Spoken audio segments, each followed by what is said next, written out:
You already know the top Hytale mods, the ones with over 500,000 downloads. But I'm sure you don't know these 10 mods, and when I say you don't know them, I mean one of them has 40 downloads. Only 40. So, let's start with the first one. With Zephyr, you have to craft a karambit and a tier 2 anvil. Once it's equipped, you can use it like any other weapon. But if you run at a wall and right click, then left click, you will do a wall jump.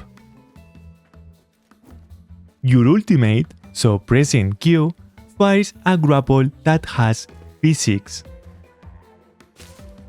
Pressing the E key gives you a dash or dodge, call it what you want, with a super anime animation, and you can use it in mid-air.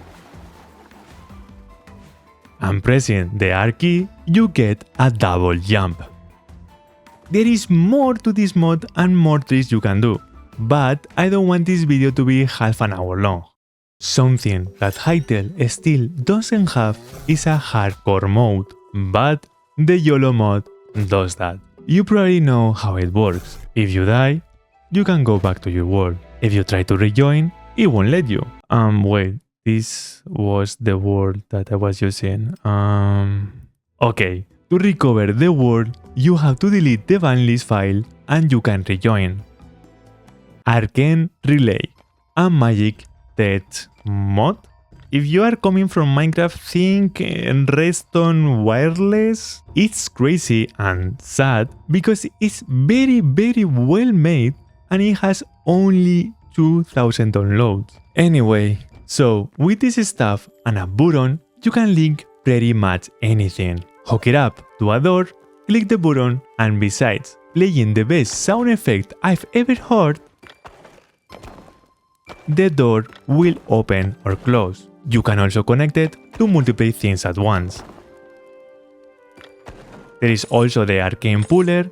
When you activate it, it stands like a snail until it hits a block. Then it pulls that block back to the puller. Again, there is a lot more to each of these mods. So, that's your job. Go discover what else they can do. Online pictures frames lets you put images into the game anywhere you want. You set the frame size in blocks, the frame name, and the URL. Wait a few seconds, and here it is. Give me a second, I'm going to fix the wall so Cyprus doesn't get mad at me. It's a funny mod. Simple elevator. If I place a block here, you can hide it and have a corresponding block on the second floor, jump on the block, and you go up. Press Ctrl to go down. You can set as many floors as you want and choose the vertical distance between them.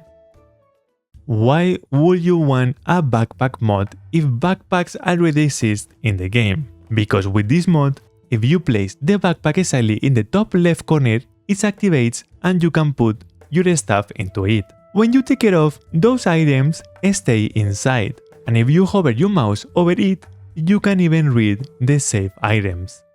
Orbis Depot adds something kind of like an ender chest.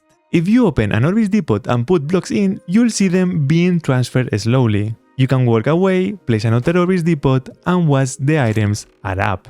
That would be a meh mod if that was all, but it has two big mechanics. First, the Orbis Sigil. If you have played modded Minecraft, it's like an ender pouch, letting you view and add items to the Orbis Depot remotely. Best of all, it doesn't have to be slow because the Orbis Depot has upgrades to speed things up or increase capacity.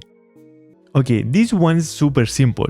Shockwave Granades. If you jump on one, it will land you in the direction you want. They don't deal damage, so they are great for traveling around the world quickly. Obviously, you have to be good and not have a skill issue like me. Not much more to say about this one, but I want it on the list.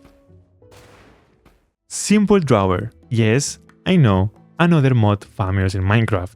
I wasn't going to add it because the textures look weird on the CurseForge page, but now they look nicer and fit a bit better in the game. For anyone who doesn't know, drawers let you store many stacks of a single item in one slot. If you got ton of chests full of stone, you can put it all in a drawer.